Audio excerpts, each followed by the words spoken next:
Antes de ser la madre de Dios, era una joven con un sueño sencillo, tejido con la luz del sol de Galilea.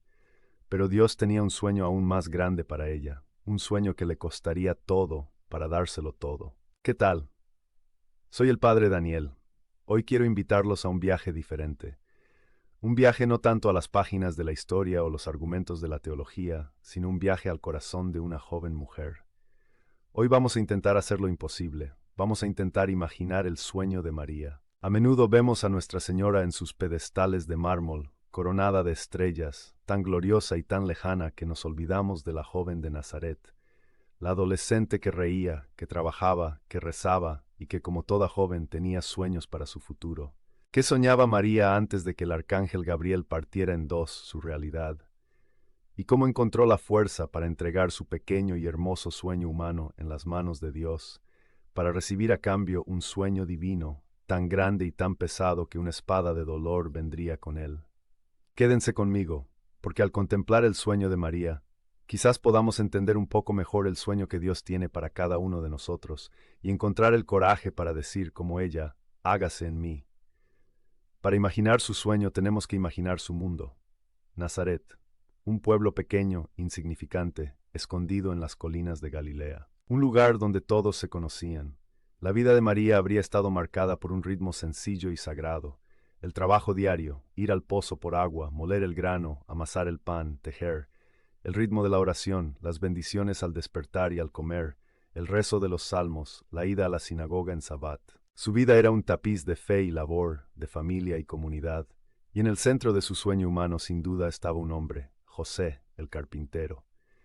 La escritura lo llama un hombre justo. No era un príncipe, no era un hombre rico, era un artesano, un hombre de fe sólida, de manos callosas y de corazón bueno. Estaban desposados, un compromiso tan vinculante como el matrimonio mismo.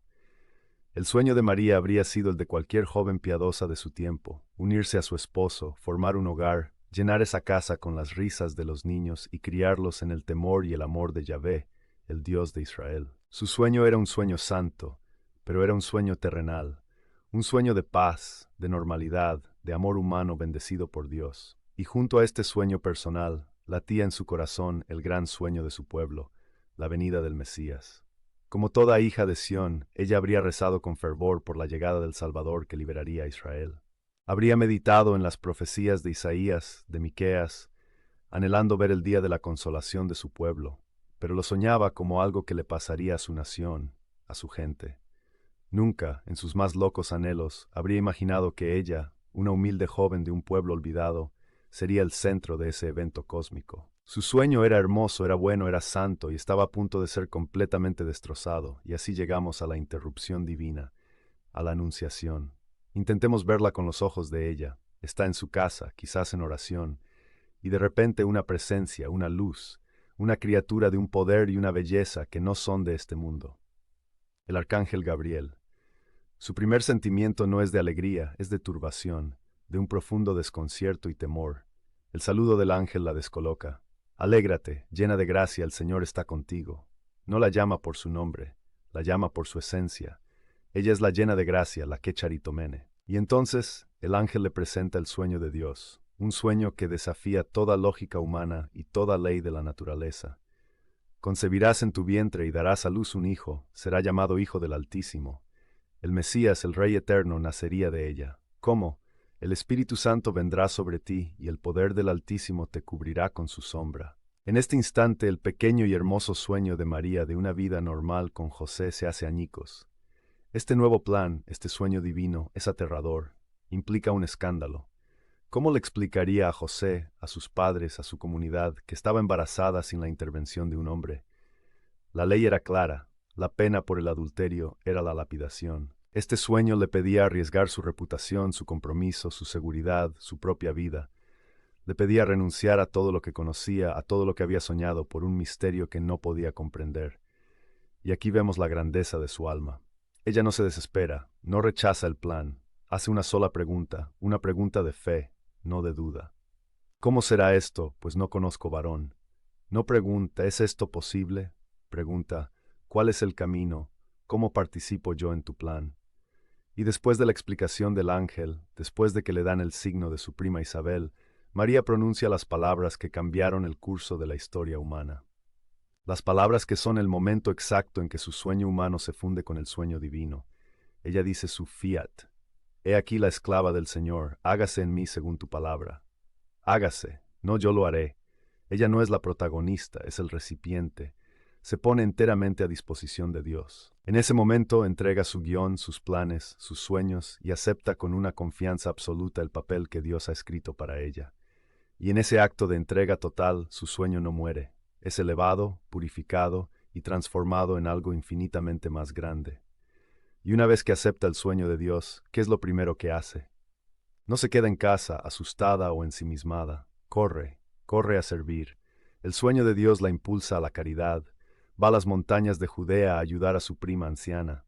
Y cuando se encuentran, el Espíritu Santo provoca un estallido de alegría, y de los labios de María brota el canto del sueño de Dios, el Magnificat. Proclama mi alma la grandeza del Señor, porque ha mirado la humildad de su esclava. Ella entiende que este sueño no es sobre ella, es sobre la misericordia de Dios que exalta a los humildes y derriba a los poderosos. Pero el sueño de Dios, como descubrió María, no era un cuento de hadas. Era una historia de amor, y el amor verdadero siempre pasa por la prueba del sacrificio. En el templo, cuando presentan a Jesús, el anciano Simeón le da la segunda parte del guión, la parte dolorosa. Después de hablar de la gloria de Jesús, se vuelve a ella y le dice unas palabras escalofriantes. Y a ti misma una espada de dolor atravesará tu alma. Ser la madre del Salvador significaba también ser la madre de los dolores. El sueño implicaba la cruz. Y a lo largo de la vida de Jesús, ella vivió este sueño con una fe silenciosa y fuerte. Pero fue en la pasión donde el sueño se convirtió, a los ojos del mundo, en una pesadilla.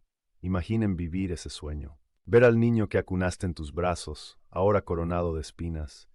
Ver las manos que acariciaron tu rostro, ahora clavadas a un madero.